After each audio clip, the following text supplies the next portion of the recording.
오늘 강의 제목은 그리스도의 겸손, 나를 증명하지 않는 자유라는 제목으로 이렇게 함께 말씀을 나누어 보도록 하겠습니다.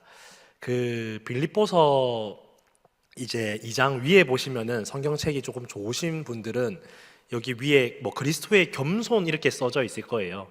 말 그대로 오늘 이 성경 말씀은 그리스도의 겸손에 대해서 말하는 말씀입니다. 그럼 혹시 겸손을 여러분 어떻게 조금 정의를 하시고 계시나요? 정립을 하시고 계시나요? 나는 겸손이 이런 거야 라고 아마 여러분마다 이 겸손이라는 언어에 대한 그 생각들이 조금씩 다 있을 겁니다. 다 똑같지는 않고 다 다를 겁니다. 이 땅에도 이렇게 겸손으로 잘 사는 위인들이 참 많습니다. 특히 이렇게 도덕적으로, 윤리적으로 이렇게 미덕을 잘 행했던 이 위대한 인물들 중에 이렇게 간디라고 들어보셨습니까? 마하마트 간디라고 아마 여러분도 다 아시는 사람일 겁니다. 이 사람은, 이 간디라는 인물은 예수를 믿지는 않았어요. 근데 이 간디는 역사적으로 지금이야 그분의 안 좋은 점도 나오곤 있지만 그래도 도덕적으로, 윤리적으로 이 미덕을 향해서 잘 살아온 사람 중에 한 명일 겁니다.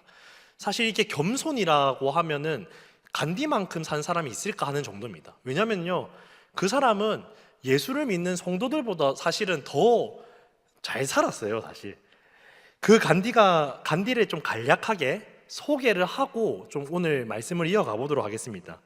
이 간디의 대표적인 철학이 하나가 있답니다.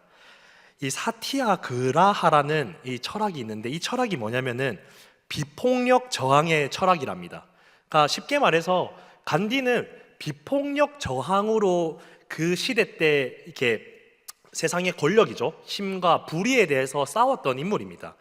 그러니까 간디가 이제 살았던 당시에는 이 영국의 식민 지배를 받고 있었다고 합니다. 그때 이 간디가 이 자신의 나라 그 인도의 독립을 위해서 싸웠는데, 이 사람이 싸웠던 것이 바로 비폭력 저항입니다. 폭력을 쓰지 않고 운동을 했다는 거죠. 그러니까 이 간디의 대표적인 많은 업적들이 있지만 한 가지를 소개를 하면은 1930년도에 이게 영국이 이제 인도에게 소금세를 걷었답니다. 근데 이제 소금세를 약간 이제 좀 불의로 걷었겠죠. 그러니까 이제 간디가 이 소금세에 대한 불의를 맞서기 위해서 소금 행진을 주도했다고 합니다. 이 비폭력 시위가 뭐냐면은 무려 240마일을 행진했답니다. 그러니까 240마일이라고 하면은 386km예요. 그러니까 부산에서 거의 서울 근방까지 가는 거리를 이렇게 걸었다는 거죠. 그 운동에 많은 인도의 시민들이 참여하게 됐고, 그 사람은 엄청난 영향력을 가진 사람이 됐죠. 종교적으로, 사회적으로 이게 개혁을 이룬 사람입니다. 특히 간디의 삶을 자세히 보면은 이 간디가 이 예수님의 산상수훈을 좋아했다는 기록이 있다고 합니다. 그러니까 예수를 믿진 않았지만 그 성경을 이제 봤다는 거죠. 그래서 예수님의 산상수훈을 좀 살아내려고 많이 애를 썼던 사람이 바로 간디입니다. 그래서 그 사람은 원수도 사랑해야 된다라는 그 예수님의 가르침을 친히 살았던 사람입니다. 그래서 절대 저항하지 않는 거죠. 이 비록 원수가 이제 폭력으로, 방망이로 이렇게 때릴지라도 절대 폭력으로 저항하지 않는 그 삶을 실천했던 사람이 바로 이 간디라는 겁니다. 여러분, 이렇게 간디를 간단하게 소개를 했는데, 오늘 이 그리스도의 겸손이라고 했을 때 이 겸손과 이 간디의 겸손과 도대체 차이점이 뭐냐는 거죠. 사실 이 겸손이라는 것 자체가 우리가 느낄 때에 사실 간디는 웬만한 교회를 다니는 성도보다 겸손을 잘 살아냈던 사람입니다. 어쩌면 예수님의 산상수훈을 저보다도 더 잘 살아냈고 구현해냈던 사람 중에 한 명이 간디라는 거예요. 그러면 우리는 이런 고민을 해야 됩니다. 오늘 이 그리스도의 겸손을 살아갔던 간디는 이 구원을 받았는가? 어쨌든 그 사람은 예수의 가르침을 살려고 싸웠던 사람입니다. 이런 우린 고민점이 든다는 거예요. 그래서 우리는 이 간디의 겸손과 오늘 이 본문에서 말하는, 성경에서 말하는 그리스도의 겸손의 차이가 무엇인지를 한번 살펴보도록 하겠습니다. 이 간디의 겸손은 자기 수양의 결과물로 볼 수 있습니다. 이 자기 수양이라는 말 자체가 여러분도 조금 와닿으시겠지만 겸손을 스스로 행했다는 거죠. 그 의지, 겸손을 행하려는 그 의지가, 그 주체가 누구에게 있다는 겁니까? 자기에게 있다는 겁니다. 인간에게 있다는 겁니다. 겸손을 행하려는 의지의 주체가 인간에게 있는 것이 바로 간디, 자기 수양적 겸손입니다. 그래서 간디는요, 이 자기 수양의 결과물을 이루어낸 사람이죠. 자신의 자아를 쳤죠. 겸손이라는 그 절제, 복종을 스스로 그 의지로 이루어낸 자입니다. 그러니까 존경받을 만한 인물이라는 거예요, 사실은. 우리가 예수의 복음을 떠나서, 구원을 떠나서 정말 이 도덕적으로, 윤리적으로, 모범적으로 살았던 사람입니다. 그 겸손, 이 그 시대의 불의와 맞서서 비폭력과 원수와 싸우지 않고 저항하며 살았던 인물이죠. 그러니까 위대한 인물이라는 거예요. 근데 이 간디의 특징은 어쨌든 그 겸손의 의지의 주체가 바로 인간에게 있다라는 특징이 있습니다. 그러면 그리스도의 겸손의 특징은 뭐냐는 거죠. 우리 예수 그리스도의 겸손은 자기 수양보다 자기 비움입니다. 자기 비움. 예수님은 하나님이시죠. 예수님은 하나님의 아들이십니다. 영광된 자리에 있으셨죠. 그분은 인간으로 오시기 이전부터 이 세계, 이 만물을 창조하신 하나님이십니다. 그러니까 그 영광의 자리를 비우신 분이죠. 이게 특징이에요. 간디는 그 출발점이 비움이 아닙니다. 태어나서 살아보니 이 세상이 너무 악해 있으니 이 악함을 어떻게 극복할 수 있는지를 본인의 자아의 의지를 열심을 다해서 겸손을 이루고 비폭력 사회를 통해서 개혁을 이룬 인물이라면요, 예수님은 출발점이 달라요. 예수님은 시작이 아무것도 없었던 분이 아니라 그냥 영광 그 자체였다고요. 자신이 그냥 힘과 권력으로 이 땅의 모든 죄를 처벌할 수 있었지만 그분은 자기 비움으로 이 땅에 오셨다는 겁니다. 그래서 그리스도는 자신의 영광과 지위를 버리고 제로로 만드신 겸손이에요. 그러니까 겸손이 다르다고요. 형태는 비슷해 보이지만 그 출발점이 다르다는 것을 여러분 기억하셔야 됩니다. 그래서 결국에 이 간디의 겸손은요, 수평적인 겸손이에요. 간디는 사람과 사람이 어떻게 불의하지 않고 더 죄를 짓지 않고 서로가 서로를 존중하면서 행복할 수 있는 방법이 뭐냐? 그 방법을 예수 그리스도의 산상수훈도 치고 원수를 사랑하고 우리 폭력하지 않고 저항해야 된다라는 이 철학을 만들어냈다면, 수평적인 고민을 했다면, 예수님은 수직적인 복종입니다. 예수님의 가르침도 물론 이웃 간의 관계를 중요시합니다. 수평적인 관계를 되게 중요시하죠. 그렇지만 예수 그리스도의 관계는 수평적인 관계를 중요시하지만 핵심은 아닙니다. 핵심은 수직입니다. 수직 관계가 뭡니까? 성부 하나님의 뜻입니다. 성부 하나님의 뜻이 이웃을 내 몸과 같이 사랑하라, 수평적인 관계를 하라고 하셨기 때문에 우리는 수평적인 관계를 하는 거지, 하나님의 뜻에 행동한 거죠. 그러니까 그리스도의 복종은 바로 수직입니다. 이게 지금 그리스도의 겸손과 간디의 겸손의 차이점이라는 거예요. 사실 이 간디의 겸손은 우리가 더 포괄적으로 봤을 때 세상이 추구하는 겸손입니다. 오늘날 세상이 교회에게 요구하는 겸손이 바로 이런 겸손이에요. 그래서 교회를 늘 욕합니다. 그러니까 교회가 물론 세상에 덕이 되지 않은 행동을 하는 것도 맞지만 이 세상이 교회를 두고 너희 왜 이런 겸손이 없냐, 왜 예수를 따르지 않냐라는 그 비판이 사실 잘못됐습니다. 기독교의 세계관에서의 겸손은 간디의 겸손을 말하지 않는다는 거예요. 이제 우리 이런 겸손을 오늘 구체적으로 바울이 어떻게 무엇을 말하는지를 우리 한번 살펴보겠습니다. 그러니까 본문 1절에서 4절의 기록의 이유를 말하기 이전에 이것이 전제되어야 돼요. 지금 빌립보 교회 안에는 지난주에도 말했지만 내부 분열의 위기가 있습니다. 이 여성 지도자, 두 여성 지도자죠. 유오디아와 순두계의 갈등이 있었단 말이에요. 이 빌립보 교회 안에. 이 갈등의 원인이 무엇입니까? 바로 겸손이 없었다는 겁니다. 겸손. 그러니까 이 겸손이 세상의 겸손이 아니라 그리스도의 겸손이 없어졌다는 거예요. 그러니까 이 유오디아와 순두개가 서로 자신이 자랑하고 이 교회에 파벌 싸움을 한 거예요. 다시 팔을 나누고 파벌 싸움을 하는데, 그러면 여러분 좀 생각해 보십시오. 서로 파벌 싸움. 여러분 정치인들이 이제 지금 정치 이렇게 우리 시장도 뽑고 해야 되잖아요. 그럼 정치인들이 나와서 하는 게 뭡니까? 되게 겸손하지 않나요? 정치인들이 선거 유세할 때 유오디아와 순두개도 그랬을 거라고요, 여러분. 겸손을 했을 겁니다. 품위 있게 말을 잘하며 했단 말이죠. 그런데 이들이 이런 겸손은 그런 겸손이 아니라 그리스도의 겸손을 이뤘습니다. 그것이 전제되고 오늘 빌립보서 2장 1절과 2절의 말씀이 들어가야지 이해가 됩니다. 한번 읽어보겠습니다. 그러므로 그리스도 안에 무슨 권면이나 사랑의 무슨 위로나 성령의 무슨 교제나 긍휼이나 자비가 있거든이라고 1절에 먼저 시작합니다. 그러니까 1절에서 이 그러므로 그리스도 안에 무슨 권면이나 사랑, 이 모든 내용이 무슨 말이냐면요, 너희가 빌립보 교회가 받았던 은혜입니다. 은혜. 너희가 받은 은혜를 지금 나열하고 있는 거예요. 그래서 그리스도 안의 권면은 영적인 격려죠. 우리가 교회 안에서 하나님의 말씀을 통해서 권면을 받지 않습니까? 이것도 은혜입니다. 세상은 이런 영적인 권면을 받지 못하죠. 두 번째로는 사랑의 위로죠.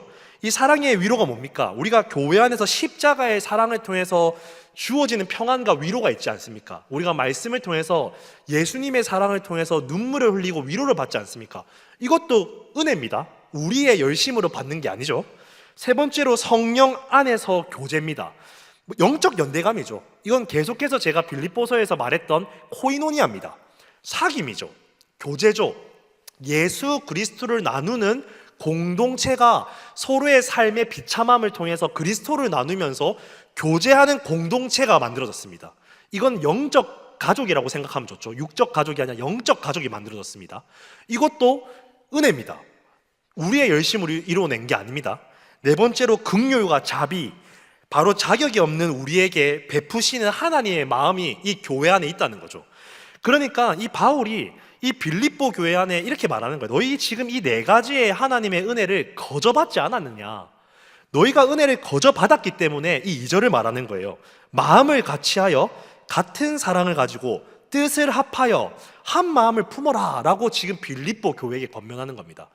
그러니까 너희가 받은 은혜처럼 너희의 은혜를 통해서 이 교회 안에, 지금 분열되고 있는 이 교회 안에 마음을 같이하고 같은 사랑을 갖추고 뜻을 합하여 한 마음을 품어야지 라고 바울이 말하고 있는 거예요, 지금 빌립보 교회. 그럼 여러분, 우리가 잘 생각해 봅시다. 지금 그렇다면은 지금 이 빌립보 교회에게 지금 유오디아와 순두개, 지금 이 빌립보 교회가 잃어버린 겸손의 전제가 무엇입니까?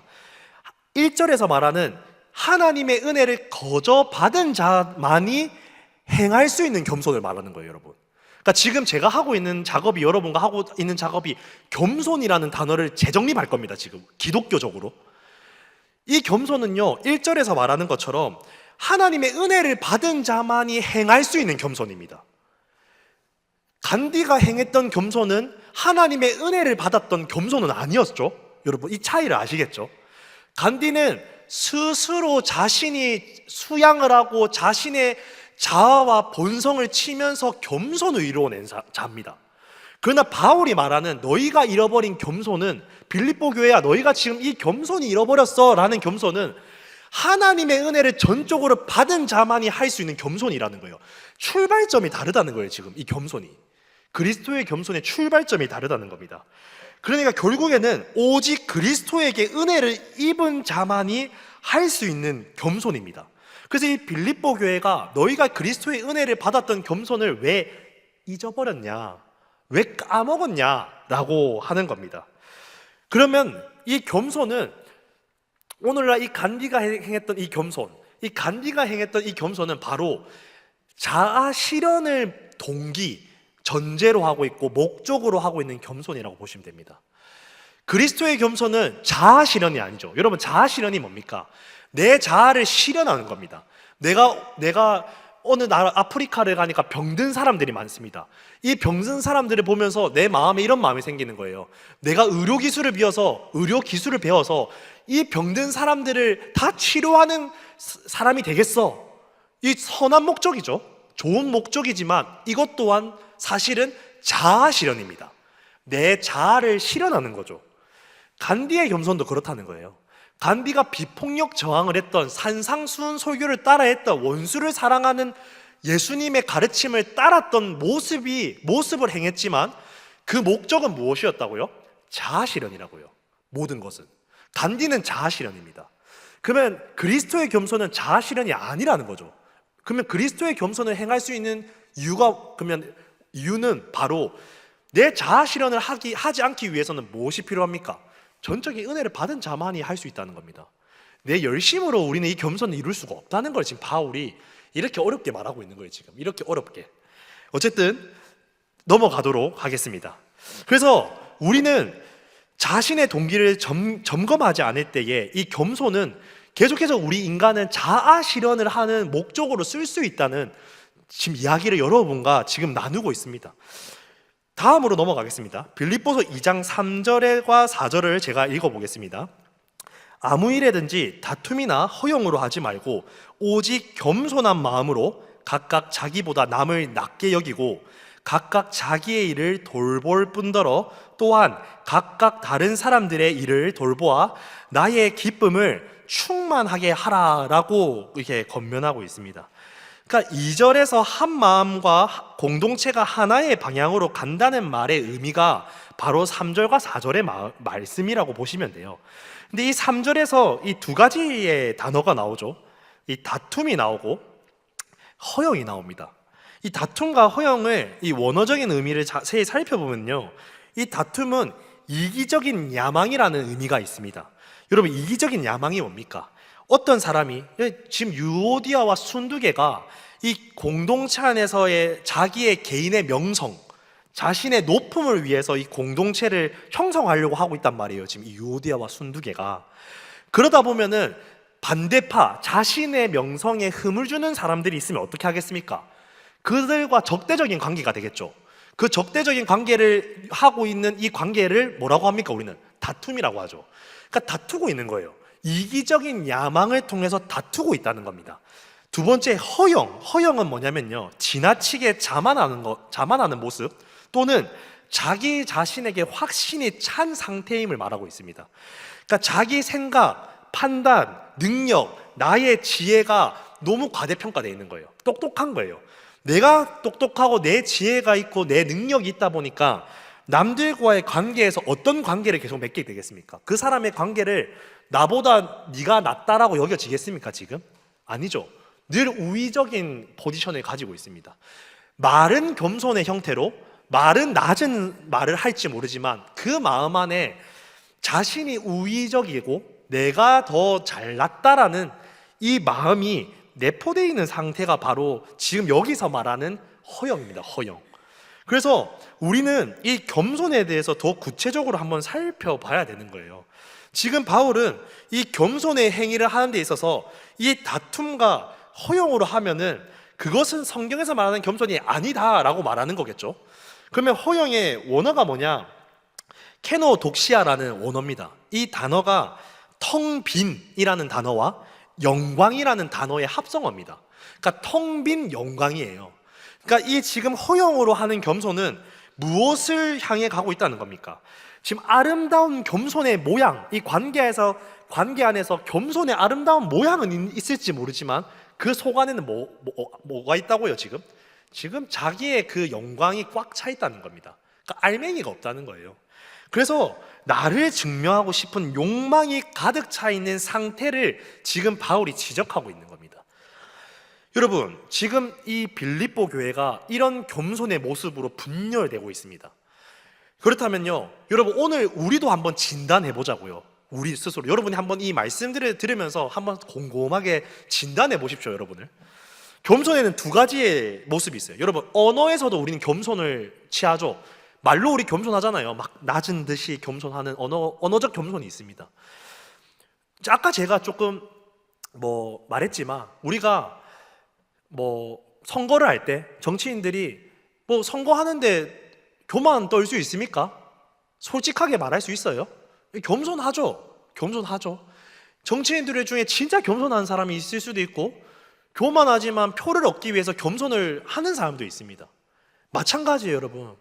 우리가 이 교회 안에서 우리가 겸손의 언어를 말하는 동기가 여러 가지 이유가 있다는 거예요.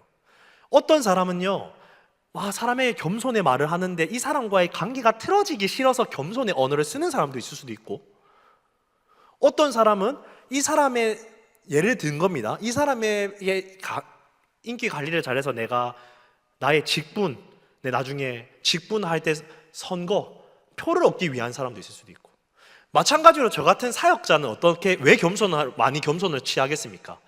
내가 교육부서를 하는 데 있어서 교사 선생님 한 명이라도 더 와야 제가 사역을 할 거 아닙니까? 맞죠? 내가 선생님 보고 교만하게 선생님 좀 사역 오십시오 막 이렇게 하면 누가 오겠습니까? 이런 동기도 있다는 거예요. 우리는 겸손이라는 언어를 쓰는 동기가 다양하다는 겁니다. 정말 우리가 이 겸손의 언어가 그리스도의 겸손인지 우리는 이 동기를 살펴볼 필요가 있다는 거예요. 두 번째는 뭡니까? 언어적인 겸손도 있지만 겸손은 행동으로도 나옵니다. 행동. 대표적으로 우리 교회에서는 섬김, 봉사를 통해서 이 겸손을 합니다. 마찬가지죠. 선거 유세를 하시는 분들, 오늘따라 제가 정치인들을 자꾸 말하는데 의도한 바는 없습니다. 제일 적용이 잘 될 것 같아서 말하는 거예요. 정치하는 분들이 대부분 봉사 진짜 많이 하잖아요. 이 사업가 기업인들이 사회 봉사 진짜 많이 하잖아요. 사회 봉사하고 찰칵해서 기사 올리잖아요. 나 이렇게 연탄도 나르고 이렇게 하고 있다. 이 동기가 뭘까요, 여러분? 좋은 의도일 수 있습니다. 제가 그들을 다 폄하하는 건 아니에요. 근데 혹여나 그들 중에서 혹여나 내가 이런 사회적인 삶을 잘 살고 있습니다를 보여주고 싶은 사람도 있겠죠. 그러니까 우리의 동기가 섬김과 봉사의 동기가 그럴 수 있다는 거예요. 그러면 다시 한 번 더 와보겠습니다. 교회 안에서 우리가 교회 안에서 봉사하고 섬깁니다. 이 수성대를 올 정도면은 기본적으로 섬김 하나 두 개씩은 하시는 분들만 올 수밖에 없습니다. 그 섬김을 하시는 이 동기를 여러분 한번 곰곰이 생각해 보시라고요. 우리는 어쩌면 나의 어떠한 동기를 가지고 그리스도의 겸손이 아니라 봉사와 섬김을 할 수도 있다는 거예요, 여러분. 그것을 분별할 수 있는 방법이 뭔지 아십니까? 제가 이렇게 사역을 열심히 하다 보면요, 사역 진짜 열심히 하다가 뭔가 잘 안 되잖아요. 일이 갑자기 안 되거나 막판에 일이 꼬이면은 제가 그렇게 화가 나더라고요. 화가 나고 분노가 올라옵니다. 저도 그렇거든요. 그때 제가 깨닫는 게 뭐냐면요, 그리스도의 겸손으로 하진 않았다는 걸 알겠어요. 왜냐면요, 그 사역을 내가 분노가 난다는 건요, 나의 원하는 바가 있었다는 겁니다. 내가 기대하는 바가 이루어지지 않을 때 우리는 분노합니다. 내 사역에, 내 부서, 내 사역이 내 뜻대로 움직이지 않을 때 우리는 깊은 분노를 느낍니다. 또는 내가 이렇게 열심히 섬겼는데 내 옆에 있는 사람들이 알아주지 못할 때 우리는 굉장한 섭섭함을 느낄 때도 있습니다. 맞죠? 저만 섭섭합니까? 저는 섭섭합니다.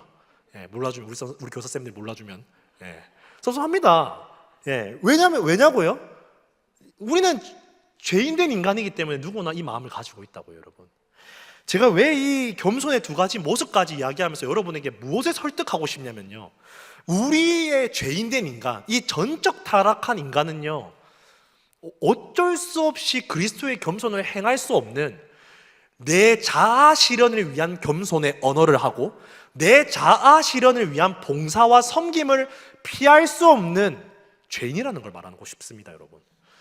그것은 아무리 위대한 우리 교회의 목사님일지라도, 진짜 거룩과 삶을 잘 살아낸 우리의 이름 석자 유명하신 목사님들일지라도 이 부분을 피할 수는 없다는 겁니다. 이건 제 경험을 말하는 게 아니라 성경을 말하는 거예요. 인간의 타락은요, 아무리 대단한 목사님이 올지라도요, 그 목사님도 어쩔 수 없습니다. 이것을 인정하는 것이 로마서에서 말하는 내가 전적 타락한 죄인입니다를 인정하는 겁니다. 오늘날 우리 안에 분열과 다툼이 일어나는 이유가 무엇인 줄 아십니까? 사실 굉장히 간단합니다. 내가 그리스도의 겸손을 행할 수 있다라는 근거 없는 자신감이 있기 때문입니다. 말씀 좀 많이 듣고 신앙의 연륜이 쌓이면 쌓일수록 하나님의 깊이 알아가는 것도 있지만도 반면에 우리 안에 교만의 마음도 일어날 수 있다는 거예요. 여러분, 운전해 보신 분들이 있으세요? 신기하게 초보 운전자들이 사고 잘 안 내는 거 아세요? 이거 데이터 있는 겁니다. 초보 운전자들이 생각보다 교통사고 안 내요. 왠 줄 아십니까? 운전을 대하는 참 겸손의 자세를 갖추거든요. 그러면 언제부터 사고가 제일 많이 나는 줄 아십니까? 약간 이제 내가 운전 익숙해지고 난 다음에 무조건 사고 납니다. 그러면 그 사고를 통해서 사고도 나고 뭐 차도 치여보고 뭐 이렇게 여러 가지 치이다 보면은 그 고통과 불편함을 겪어 보다 보면은 운전의 성숙함이 일어나죠. 아, 겸손해야 되구나. 그 다음부터 이제 운전의 사고가 잘 안 납니다. 사고를 내보면 사고로 납니다. 마찬가지예요, 여러분. 마찬가지. 똑같다는 거예요, 여러분. 이 설명을 하는 겁니다, 지금. 우리의 전적 타락은요, 내가 신앙의 연륜이 쌓일수록 우리는 내가 마치 그리스도의 신앙과 영성으로 이 죄를 이길 수 있다라는 잘못된 자만을 가질 때가 있습니다. 그것을 성경은 교만이라고 합니다.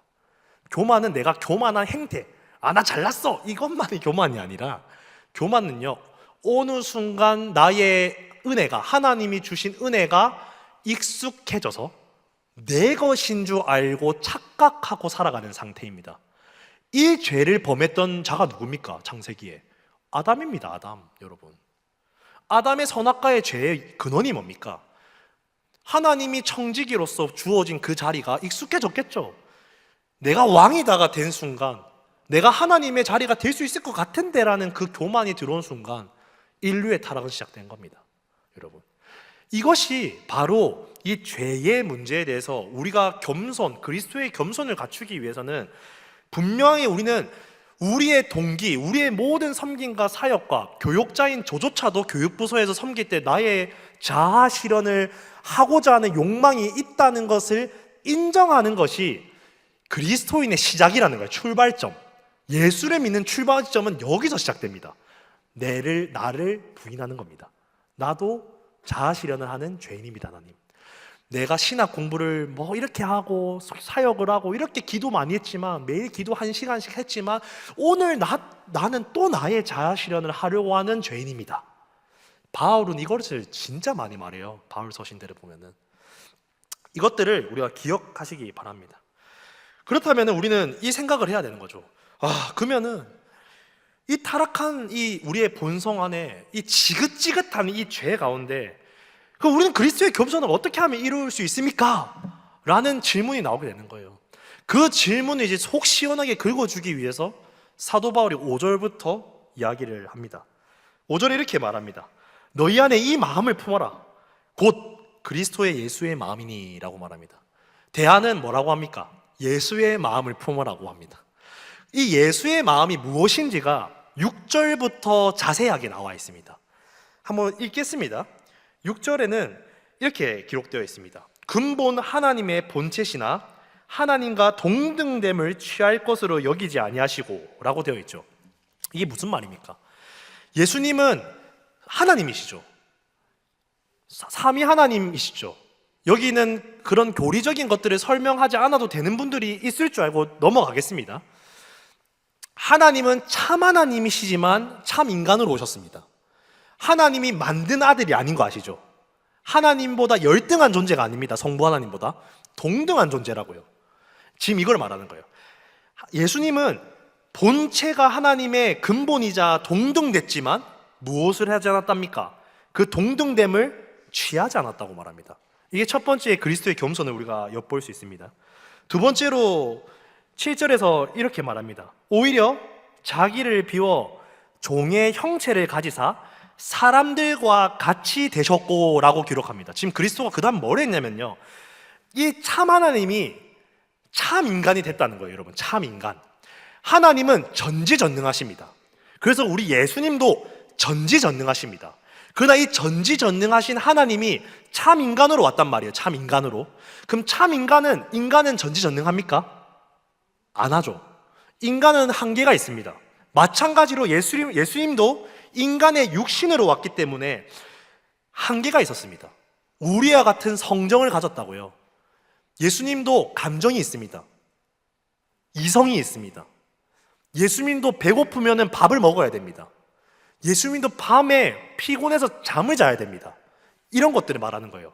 하나 전지전능하시지만 인간의 한계를 다 가지고 있습니다. 그렇지만 죄는 없습니다, 예수님은. 그러니까 이런 신비예요. 이건 뭐 신비죠. 결국 뭐 교리적으로 이야기해봤자 이건 우리 이성으로 이해할 수 없습니다. 우리 천국 가서 한번 물어보면 될 것 같아요, 나중에. 어쨌든 이 참 하나님이자 참 그리스도이신 이 예수님이 인간으로 왔다는 거예요. 그 이유가 무엇이냐?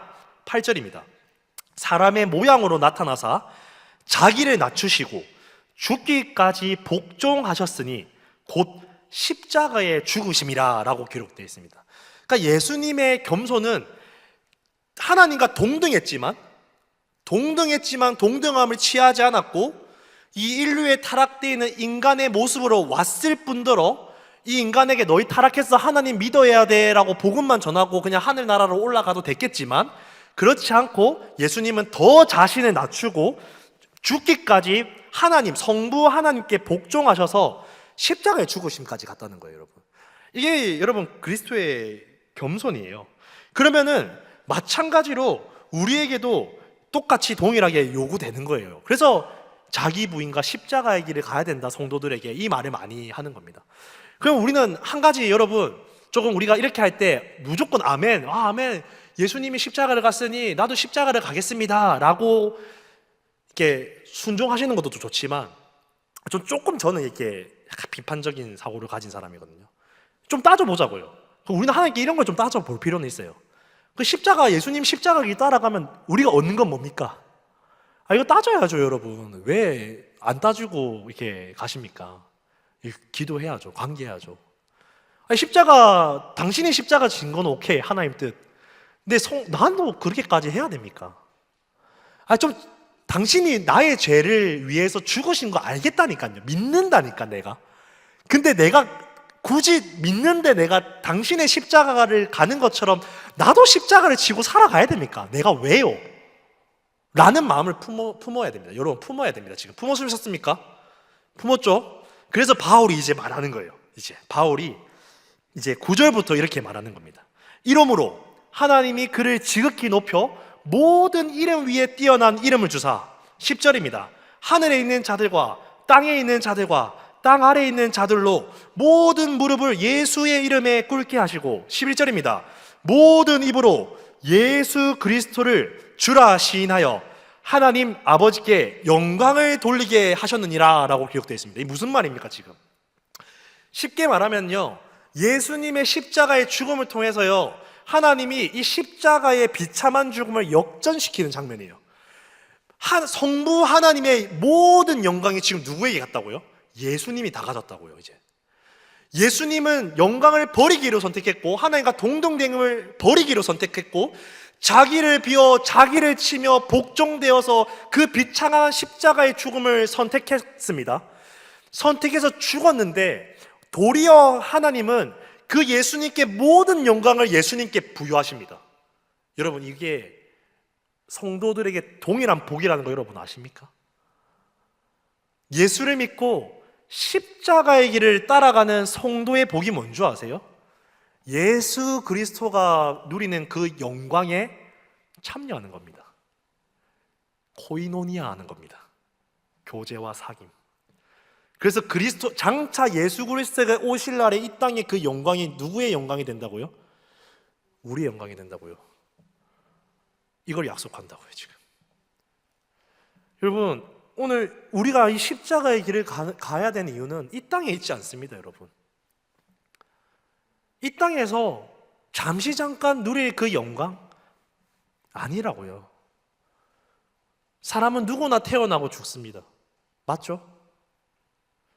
세상은요, 예수를 믿지 않는 세상은 죽음 뒤에 아무것도 없다라고 믿습니다. 또는 불교는 뭐 해탈의 경지를 간다고 믿기도 하고요. 뭐 이슬람 같은 경우에는 약간 우리 교회랑 비슷해 보이지만 이상한 천국을 만들었죠. 자기들만의 하나님 나라를 만들었습니다. 우리 기독교는요, 죽음 뒤에 하나님 나라가 있습니다. 영혼만 부활되는 게 아니라 다시 육체를 가져 부활한다라고 분명히 하나님은 계시하고 있습니다. 육체를 가져 다시 부활한 우리는 영원히 그리스도와 함께 이제는 세상의 종로로 타는 것이 아니라 우리가 그리스도의 주인 되어서 처음 하나님이 이 아담을 만들었던 그 지도자의 권위, 그 축복을 회복시킨다고 여러분. 그래서 예수를 믿는 자는 보이지 않는 세상과 보이지 않는 나라를 꿈꾸며 살아가는 겁니다. 그것을 소망하며 살아갑니다. 바울은 이걸 말하고 싶은 거예요, 여러분. 물론 그러면 이 땅은 뭐 하나님 나라가 없습니까? 아니죠. 하나님은 지금도 하나님 나라를 이 땅에서 이루어 가시고 예수님이 이 땅에 다시 오는 날까지 하나님 나라를 이루어 가실 겁니다. 오늘 우리의 삶의 모든 순간 하나님 나라를 이루어 가시지만 우리는 최종적으로 이 땅에 하나님 나라를 이루어 감에 계속 시선을 두게 되면요, 어느 순간 우리는 하나님 나라가 아니라 나의 영광된 나라를 만들고 있다고. 이게 전적 타락된 인간의 본성입니다. 그래서 그리스도인들은요, 이 땅에 하나님 나라에 소망을 두며 열심히 가야 되지만 우리는 장차 오실 그 예수 그리스도의 소망을 잃어버리서는 안 되는 거예요, 여러분. 우리는 또 타락할 거거든요, 이 땅에서. 우리의 타락의 종말은, 우리의 타락의 이 죄의 끝은 언제 끝나는 줄 아십니까? 예수 그리스도가 다시 오시는 날에 끝납니다. 그래서 우리가 40년, 50년 신앙생활을 해도 또 우리 안에서 스스로 나의 자아 실현을 이루고 나의 영광을 위한 겸손으로 살아가는 죄인이라고요, 우리는요. 간디는 3, 40년 동안 그 겸손을 이루어온 업적을 만들어냈을지 모르지만 예수를 믿는 신앙인들은요 40년을 만들어도 업적을 내세울 수가 없습니다. 왠지 아십니까? 우리는 또 자아 실현을 하는 죄를 짓거든요. 그래서 사도 바울은 신앙의 깊이가 깊어질수록 이런 고백을 하는 겁니다. 나는 죄인 중에 죄인이고 괴수 중에 괴수다. 이 고백이 그냥 나오는 게 아닙니다, 여러분. 사도 바울이 겸손한 척하려고 하는 모습이 아니라 예수를 믿는 우리는 그 비참하고 지긋지긋한 죄를 죽을 때까지 봐야 된다고요, 여러분. 그래서 성도는 다시 오실 예수 그리스도를 소망할 수밖에 없는 겁니다. 왜죠? 이 지긋지긋한 죄를 누가 끝내실 수 있다고요? 예수님이 끝낼 수 있다고요. 이걸 믿으셔야 돼요. 이 복음이 여러분 안에 없으면요, 오늘날 여러분은요 무엇과 싸우는지도 모르고 세상 속에 싸우고 있는 거예요. 섀도우 복싱하고 있는 거예요. 그리스도인은 이 소망이, 복음이, 이 예수의 믿는 복음이 있어야 오늘 우리는 이 세상 가운데서 나의 타락된 본성의 죄와 싸우기도 하고 나의 죄뿐만 아니라 나의 공동체, 이 교회, 하나님이 나에게 허락하신 모든 삶의 영역 속에서 그 죄, 사단의 권세와 싸우는 겁니다, 여러분. 영적 군사가 될 수 있다고요. 그래서 에베소서에 전신갑주를 입어라 하지 않습니까? 그 중에 공격이 뭡니까? 말씀의 검입니다. 말씀의 검. 그 말씀의 검, 진리의 검을 가지고 무엇과 싸워라? 세상과 싸운다고요? 옆에 있는 세상 사람들과 싸운다고요? 오늘날 우리 정치인들과 싸운다고요? 아니요. 그 너머에 있는 영적인 세상을 지배하고 있는, 이 땅의 세상을 지배하고 있는 사단과 싸우는 겁니다. 마귀와 싸우는 겁니다. 언제까지요? 예수 그리스도가 다시 오시는 그날까지요. 이미 이겼거든요, 예수님은요. 이게 요한계시록 이야기입니다. 바울은 이것을 깨달았다는 거예요. 그래서 이 빌립보 교회에게 이 깊은 말씀을 이야기하고 있습니다. 그래서 바울은 빌립보 교회에게 이렇게 말하고 있는 거예요. 얘들아, 너의 영광을 위해 분열하고 싸우지 말아라. 이 땅에서 이루는 영광은 잠시 빛나는 것 같지만 사라질 것들이다. 그러나 우리가 나의 영광을 버리고 나를 낮추어 예수 그리스도에게 복종된 삶을 살아갈 때에 우리는 비로소 영원한 영광에 참여될 것이다 라고 빌립보 교회에게 권면하고 있는 거예요. 그래서 그리스도의 마음을 배워라. 너희가 그리스도의 겸손을 배워라. 그것은 바로 예수 그리스도의 십자가의 길을 걷는 것 말고는 없습니다. 함께하는 교회 여러분, 오늘 우리가 살아가는 시대는 더 악합니다. 이 시대는 자아 실현을 위해서, 자신의 영광을 위해서 살아가는 시대예요. SNS든 유튜브든 나를 과시하는 시대입니다. 자아 실현을 극도로 하고 있는 시대죠. 거기에 대해서 우리는 영향을 받게 되고 남들과 비교하게 되고 열등감을 느낄 수밖에 없는 시대적 문화가 타고난 시대를 살고 있습니다. 오늘 이러한 시대 속에서 우리는 이 자아 실현을 어떻게 다뤄야 될지 고민을 해야 되죠. 여러분, 자아 실현을 그러면 다 버려야 됩니까? 자아 실현이 다 나쁜 걸까요? 아니에요, 여러분. 이 땅의 교회는 우리 신앙의 선배들의 그 자아 실현을 통해서 하나님은 이 교회를 세워 오셨습니다. 늘 그래 왔어요, 하나님은. 어쩌면 사도 바울도 자신의 하나님의 감동을 받은 자아 실현을 하나님이 쓰셔서 이까지 오게 된 겁니다. 그럼 우리는 이 자아 실현을 대해야 되는 이 태도를 버려야 된다. 자아 실현을 버려야 돼. 라는 잘못된 율법주의로 빠지지 마시고요. 이 자아 실현을 우리가 어떻게 건강하게 발산할지를 고민하셔야 된다는 거예요, 여러분. 성도들은. 하나님은 우리의 자아 실현을 손용하실 겁니다. 여러분에게 주시는 비전들, 아프리카에 가니까 하나님, 이 병든 자들을 위해서 제가 의료기술을 배워서 치유하고 싶습니다. 자아 실현입니다. 그 하나님은 그 자아 실현을 손용하신다고요. 그 비전을 사용해 주신다고요. 그러나 그 아프리카를 해 나가는 과정 속에서 쉽겠냐고요. 내 뜻대로 되겠냐고요. 사도 바울이 그렇다고요. 그의 자아 실현에 하나님 이 전 세계의 복음화를 위해서 내가 로마에 가겠습니다. 로마의 모든 사람들이 모인다 하니 내가 그소에 가서 복음을 전하겠습니다 라고 꿈꾸고 있었을 거란 말이에요. 그 빌립보 교회를 세웠던 거 기억 안 납니까? 내가 동쪽으로 막 가려고 하는데 하나님 마게도니아로 가라고 하잖아요. 내 자아 실현을 쓰시지만 그 신앙의 과정 속에서 하나님은 우리에게 무엇을 요구하냐면요, 자기 부인을 요구한다고요. 우리의 자아 실현을 손용하시지만 그 과정 속에서 우리는 내 뜻이 죽어지고 하나님의 뜻만 남게 되는 그 삶을 살아가게 만들어가는, 그게 여러분 신앙생활이에요. 여러분, 그게 신앙생활입니다. 그래서 우리가 비참한 겁니다, 여러분. 오늘 혹시 여러분이 기도하다가 하나님이 주신 비전들이 있습니까? 기도하십시오. 기도하십시오. 하나님이 하시도록 하십시오. 그러나 우리의 열심과 나의 열심이 아니라 하나님의 열심으로 가야 됩니다. 성도는요, 이 땅에서 그것을 배워가고 있는 거예요. 이유가 뭘까요? 아까도 이야기했지만 인류의 타락은 하나님 뜻보다 내 뜻이 높아졌던 아담의 죄로 시작됐기 때문에 예수님은 친히 이 십자가의 길을 통해서 우리에게 보여주고 있는 거예요. 얘들아, 나는 너희들과 달리 하나님과 동등하고 영광스러운 존재고 나는 죄도 없지만 내가 너희들을 사랑해서 너희들의 죄의 대가지불을 위해서 내가 이렇게 친히 죽는다. 그러나 이 죽음의 과정 속에서 내가 굳이 이 십자가를 짊어지는 이유는, 이 십자가는 그 당시 고대 십자가는 가장 큰 형벌입니다, 여러분. 가장 악질 범죄자들만 받을 수 있는 이 십자가를 예수님이 짊어지신 이유는 바로 우리에게 보여주기 위함입니다. 이 십자가를 짊어지며 골고다 언덕을 가는 예수님을 보면서 우리가 신앙이 깊어질수록 뭘 봐야 된다고요? 내가 저렇게 자기 십자가를 짊어져야 되구나.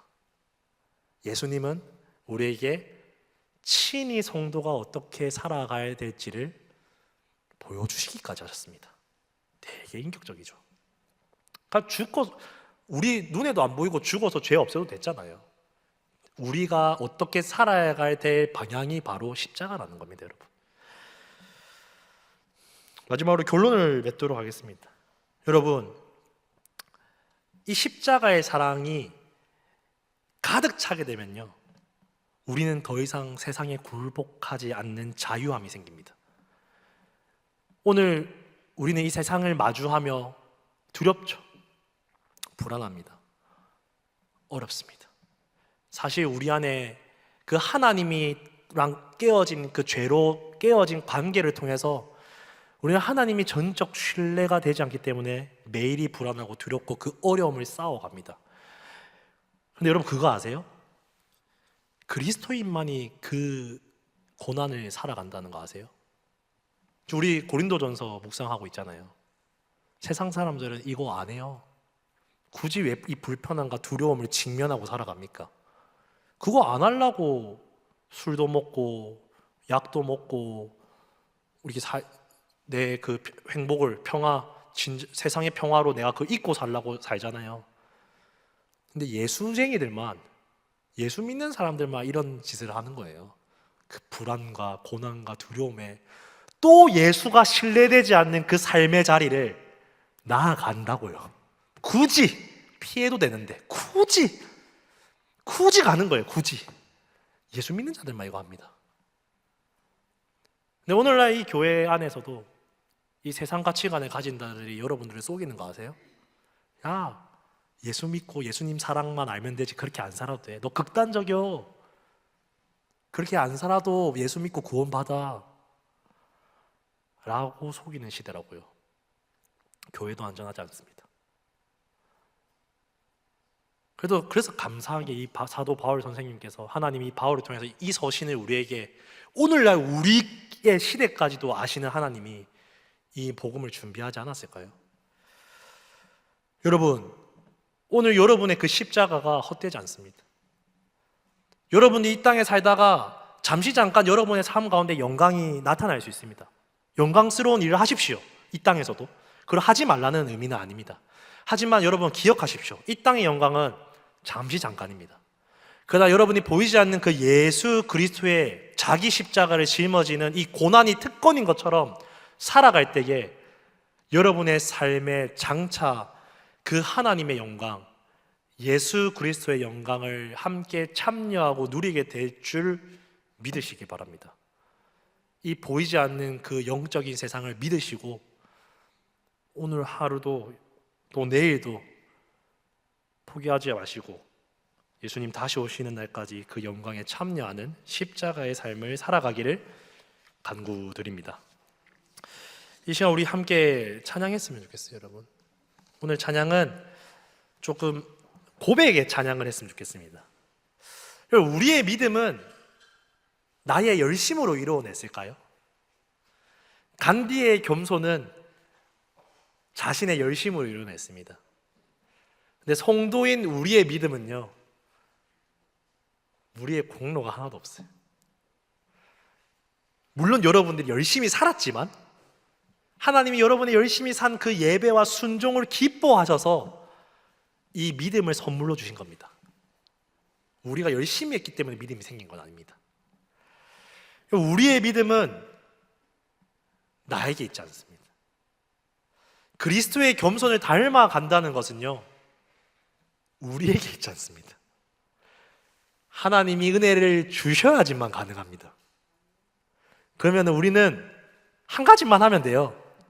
하나님의 은혜를 부어줄 내 마음의 태도를 갖추면 됩니다. 그 태도가 무엇이냐? 나를 부인하는 거죠. 하나님이 옳습니다. 내가 틀렸고 당신이 옳습니다. 이 고백을 하는 겁니다. 내 삶에 예수밖에 없습니다. 그래서 우리의 찬양은요, 예수밖에 찬양할 게 없어요, 사실. 오늘날 우리를 위해서 뭐 정서적인 찬양들도 참 많이 하지만 이 정서적인 찬양이 필요합니다. 근데 신앙에 더 깊이 가면 갈수록 이 찬송가가 왜 가사가 많이 없는 줄 알겠더라고요. 복음서는 가사 진짜 많잖아요. 막 옥순 할 말 많잖아요. 그 사람들이 CCM 할 말 많잖아요. 근데 찬송가가 이게 탁 투박하잖아요. 그 이유를 조금 알겠더라고요. 그 찬송가를 썼던 그 신앙의 깊이가 있는 선배들은 그냥 별 말 안 하는구나. 뭐 찬양할 게 뭐가 있습니까? 예수 찬양하면 되지. 우리 그런 찬양 한번 해봤으면 좋겠어요. 잘 와닿지 않아도요, 해보는 겁니다. 그냥 나의 믿음 주께 있네라는 찬양을 좀 함께 고백하고 싶어요. 찬송가는 아니지만 고백하는 찬양입니다. 우리 함께 고백해 보겠습니다.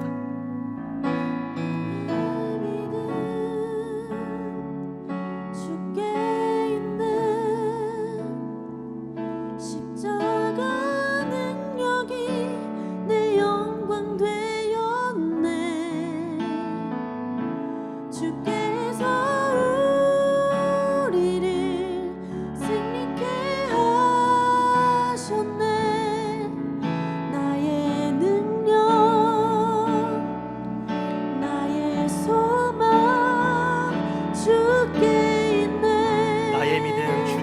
있습니다. 나의 믿음 주께 있네. 십자가 능력이 내 영광 되었네. 주께서 우리를 승리케 하셨네. 나의 능력, 나의 소망 주께 있네. 나의 믿음 주님께 있습니다. 나의 믿음 주께 있습니다. 주께 있네. 십자가 능력이 내 영광 되었네. 주께서 우리를 승리케 하셨네. 나의 능력,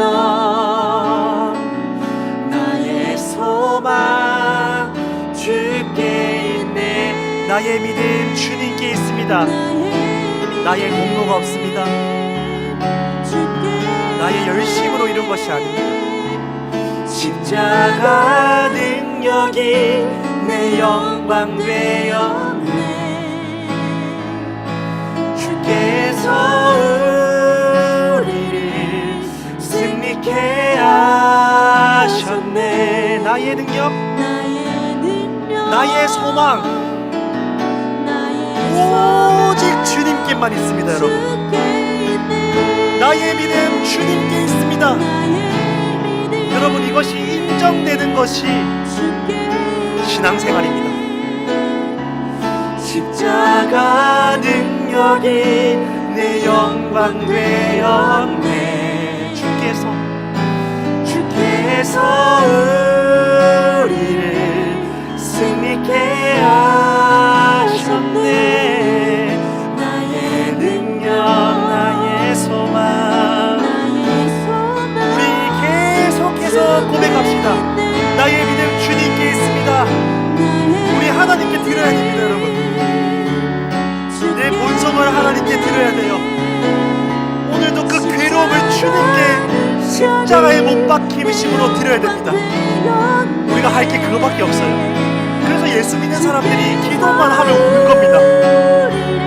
우는 거예요. 그게 잘 안 돼서요. 그렇지만 그 눈물 가운데 그리스도께서 하실 것입니다. 주님께서 하실 것입니다. 소망 주께 있네. 나의 믿음 주께 있네. 십자가 능력이 내 영광 되었네. 주께서 우리를 승리케 하셨네. 나의 능력, 나의 소망 주께. 우리 2절 가사로 한번 고백할까요? 오직 예수밖에 없습니다. 우리 예수님만이 나의 믿음입니다. 십자가 능력 속에 빛나는 영광. 내 모든 승리로 주님께 영광을. 나의 능력,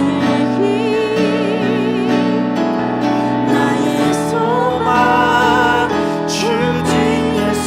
우리 계속해서 고백합시다. 오직 예수, 나의 믿음. 십자가의 능력 속에 그 빛나는 영광입니다. 여러분, 우리는 승리하게 될 것입니다. 예수님은 굳이 우리의 승리를 통해서 영광 받으시겠답니다. 그게 하나님의 마음이에요. 당신이 그 자체가 영광이신 분이 우리 같은 인간의 삶으로 영광 받으시겠습니다. 우리 계속해서 고백합시다. 예수 믿는 사람이 이것밖에 없어요. 이 땅의 교회가 이상한 진리를 계속 가르친단 말이에요. 자유주의 신앙을 가져와서 이상한 신앙을 말하고 있습니다. 다 가짜입니다.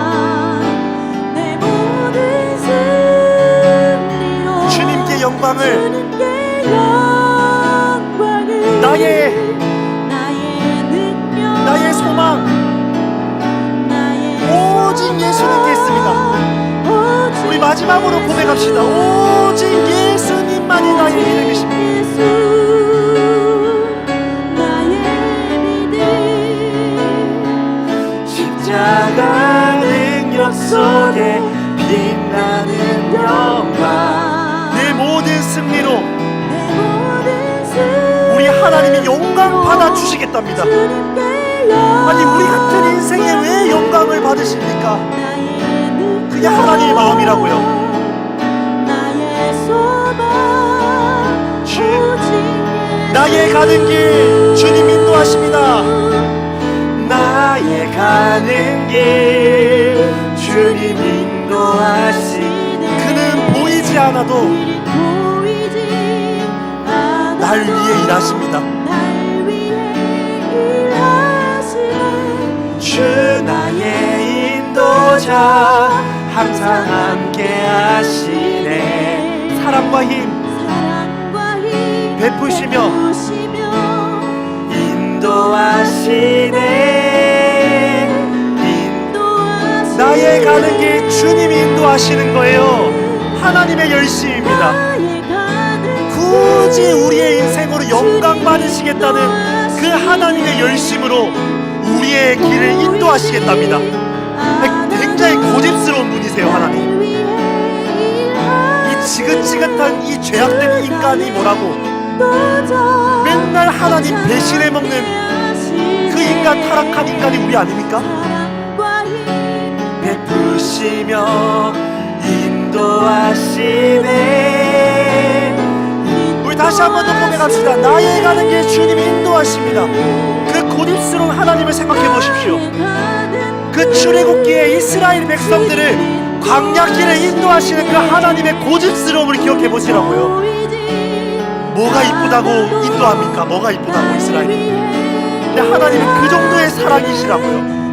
감히 우리가 품을 수 없는 마음입니다. 사랑과 힘 베푸시며 인도하시네.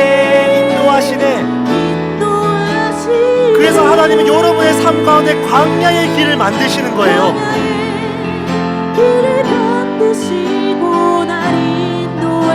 사막에 굳이 강을 내십니다.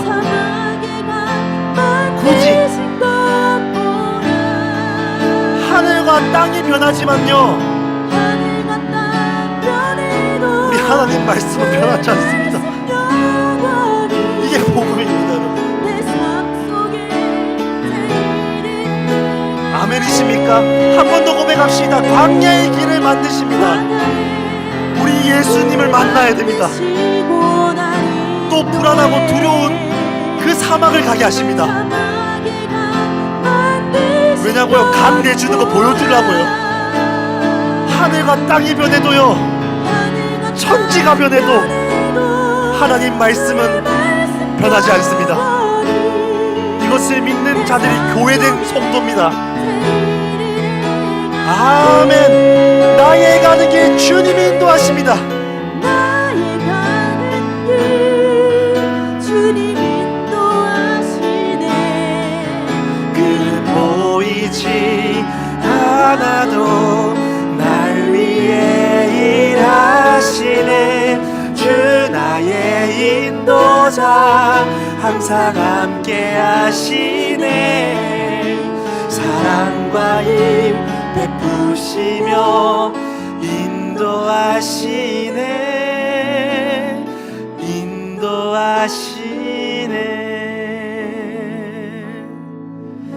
여러분, 좀 하나님의 그 고집스러움이 보이세요? 사실 이 땅에서 하나님의 싸움은요, 이 타락된 죄악, 우리도 얼마나 고집스럽습니까, 여러분? 우리 참 고집스럽습니다, 인간이. 여러분, 구약의 그 이스라엘 백성들이 엄청 고집스럽지 않으세요? 아니, 출애굽할 때부터 시작해서 사사기 시대, 열왕기, 다윗의 왕국을 이뤘지만 솔로몬의 부패, 이스라엘 분열돼도 정신 못 차리고 남유다, 북이스라엘 멸망했지만 또 남유다는 정신 못 차리고, 요시아가 개혁했지만 또 범죄하고, 포로로 보내셨지만 다시 하나님이 귀환시키지만 또 범죄하는 그 구약의 이스라엘이 우리라고요. 우리의 죄가 이렇게 고집스럽습니다. 근데 우리 하나님이 진짜 대단하신 게 우리의 고집을 이겨버리십니다. 그래서 이 땅에서의 신앙생활은요, 나의 고집과 하나님의 고집의 대결입니다. 근데 한편으로 이 바울이 권면하는 게 뭐냐면요, 이 청년 때에 왜 예수를 믿어라고 하냐면요, 이 디모데 서신을 보면요, 청년 때 이 고집을 버릴 때에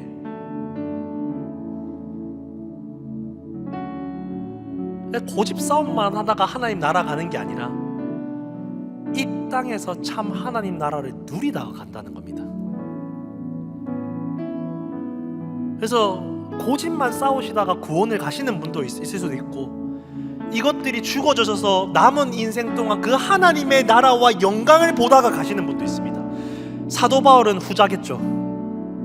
자신의 남은 인생 동안 하나님의 하시는 영광을 보며 이 빌립보 교회에 대한 권면을 하고 있지 않습니까? 자신이 그 감옥 속에서 갇혀 있지만 그 환경에 매이지 않습니다. 오늘 이 말씀을 같이 나누는 이유는, 이왕이면 우리도 바울처럼 좀 누리다 갑시다, 여러분. 고집만 싸우다가 하나님 나라 가지 말고, 이왕이면 이 고집을 버리고 예수의 십자가의 삶을 닮아서 이 땅에 세상이 줄 수 없는 그 참 자유를 누리고 가자는 겁니다. 이 성경이 말하는 거예요. 하나님이 열심으로 우리를 구원해 내실 겁니다. 그렇죠. 하나님은 조금 더 사랑이 많으신 것 같아요. 야, 어차피 구원 받긴 할 텐데 이왕이면 조금 고집을 빨리 버리고 나랑 관계하고 누리다가 천국 와라. 이게 기쁨이에요, 성도에. 근데 여러분 그거 아세요? 근데 이 기쁨의 누림에는 반드시 뭐가 따라오는 줄 아십니까? 고난이 따라옵니다. 고통이 따라옵니다. 그래서 지난주에 했던 설교가 기억나세요? 고난은 뭐라고요? 특권이라고요. 자유도 있지만 고난이 있습니다. 그래서 예수 믿는 사람들이 아픈 겁니다. 세상의 고난과 아픔과 정 다릅니다. 이것들을 여러분 기억하셨으면 좋겠어요. 마지막 우리 찬양하실 곡은 주가 보이신 생명의 길입니다. 여러분 이 가사를 고백하며 오늘 나의 그 십자가를 쌓아내시는 여러분 되시길 소망드립니다. 우리 함께 주가 보이신 생명의 길 찬송드리겠습니다. 생명의 길 나 주님과 함께 상한 마음을 들이며 주님 앞에 나아가리. 나의 의로움이 되시는 주, 그 이름 예수, 나의 길이 되신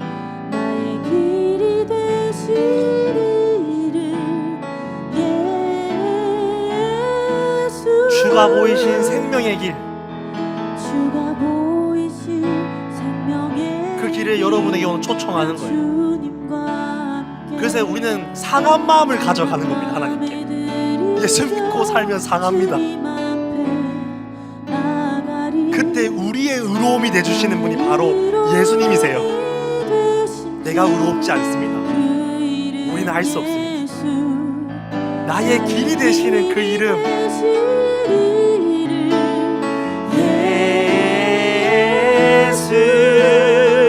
나의 길 주님만이 아십니다. 오직 그가 아시나니 나를 단련하신 후에 내가 정금같이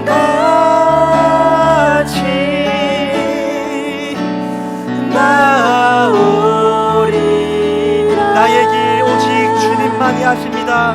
나의 길 오직 그가 아시나니 나를 단련하신 후에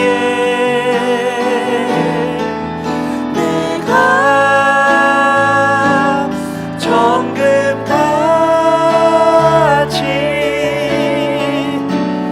나오리라. 여러분, 하나님이 우리의 신앙의 길의 고난을 통해서 나를 단련한 후에 나를 정금같이 나온다고 합니다. 여러분, 금의 특징이 뭔지 아세요? 정금은요, 그 뭐 촌도에 불을 막 지펴도 그거 안 없어진대요.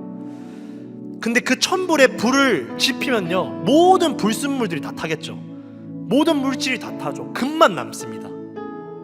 여러분, 성도에게 금은 뭔지 아십니까? 여러분, 우리에게 남아야 될 금, 하나님은 이 금만 보실 겁니다. 딴 거 없습니다. 여러분, 얼만큼 나를 부인하고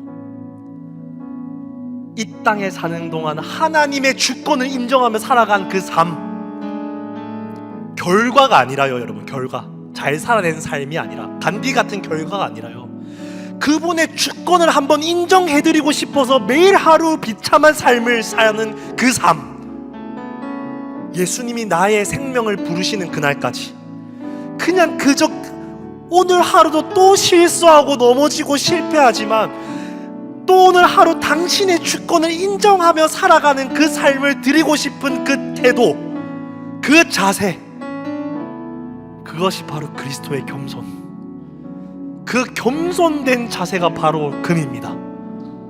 하나님은 그 금을 받고 싶어 하신다는 걸 기억하셔야 돼요. 이제 우리 마지막으로 한 번 더 이 찬양을 고백하시면서 이걸 기억하며 고백했으면 좋겠습니다. 주가 보이신 생명의 길, 생명의 길, 주님과 함께 가야 됩니다.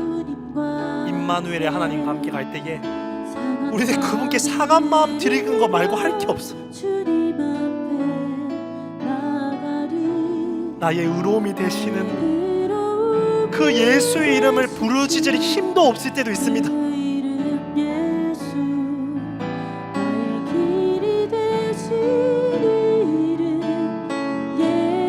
여러분의 신음 소리를 다 아신다니까요. 주가 보이신 생명의 길. 그럼 많은 기도를 하지 않아도 돼요.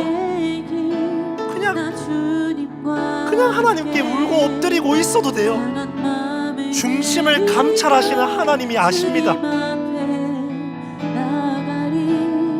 나의 의로움이 되시겠다고 약속하십니다.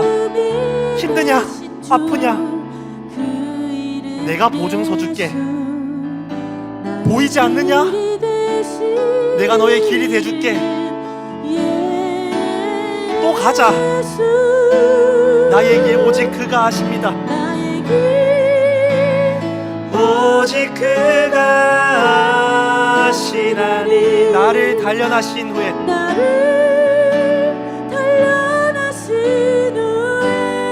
내가 정금같이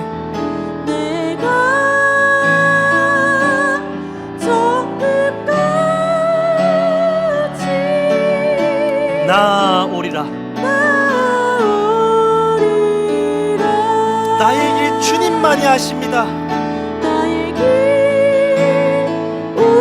나의 고집, 또 나의 영광, 나의 자아 실현, 나의 죄를 정죄받지 마십시오. 우리는 당연한 겁니다. 당연한 것. 그거는 너나 할 것 없이 우리가 가진 본성입니다. 부끄러울 게 없어요. 부끄러울 게. 그 마음 가지고 다시 예배하러 오는 여러분이 대단한 겁니다. 다시 한번 고백합시다. 나의 길 오직 주님만이 하십니다.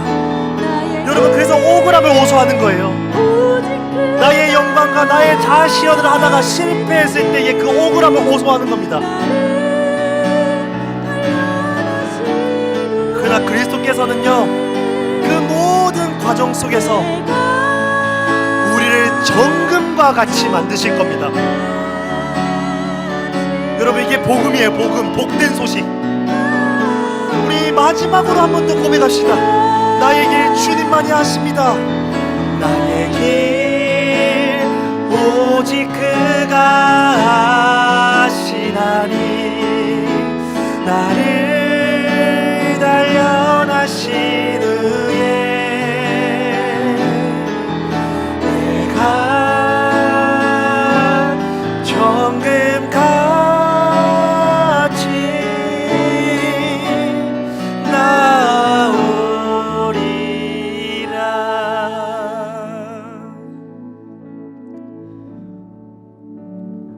하나님, 이 땅을 살아가는 자들은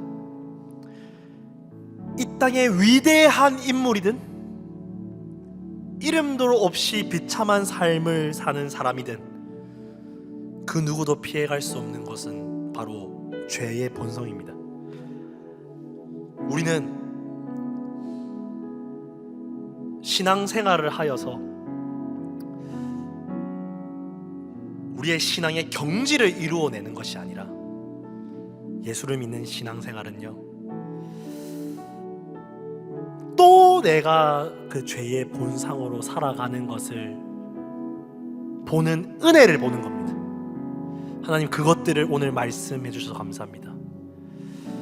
내가 잘 살고 있다 생각했는데, 내가 주님 마음 붙들고 이제 한 잘 살고 있다고 했을 그때쯤 나를 걸려 넘어뜨리게 하시고 어려움과 고난과 억울함을 통해서 내가 또 나의 영광을 위해 살았구나, 내가 또 하나님이 아니라 나를 위한 삶을 살았구나 보게 하시는 그 은혜 주셔서 감사합니다.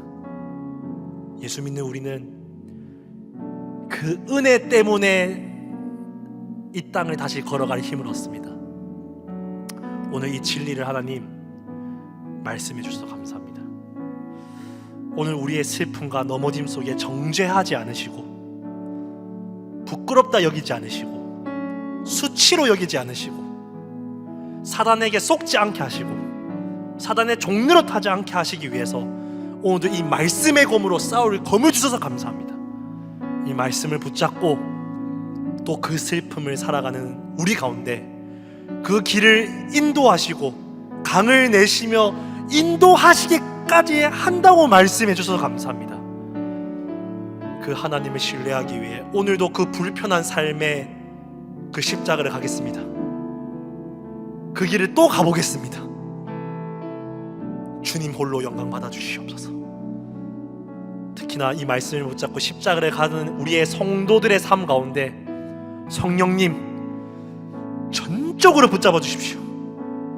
남들이 알아주지 않고 공동체도 알아주지 않는 그 개인의 치열한 그 십자가의 몸부림 속에서 야곱이 약곡강가에서 하나님을 붙잡고 살아가는 그 치열함 속에서 하나님만 아시는 그 십자가의 삶 주님 기억하여 주시고 성령님 인도하시고 그 삶에 역정된 은혜를 부어 주시옵소서. 모든 것 주님께 맡겨드립니다. 감사드리며 거룩하신 우리 주 예수 그리스도 이름으로 기도합니다. 아멘. 이제 우리 주기도문으로 우리 예수님이 가르쳐 주신 기도로 수요성경대학을 마치도록 하겠습니다. 하늘에 계신 우리 아버지여, 이름이 거룩히 여김을 받으시오며 나라가 임하시오며 뜻이 하늘에서 이루어진 것 같이 땅에서도 이루어지이다. 오늘 우리에게 일용할 양식을 주시옵고 우리가 우리에게 죄 지은 자를 사하여 준 것 같이 우리 죄를 사하여 주시옵고 우리를 시험에 들게 하지 마시옵고 다만 악에서 구하시옵소서. 나라와 권세와 영광이 아버지께 영원히 싸움나이다. 아멘. 수고하셨습니다.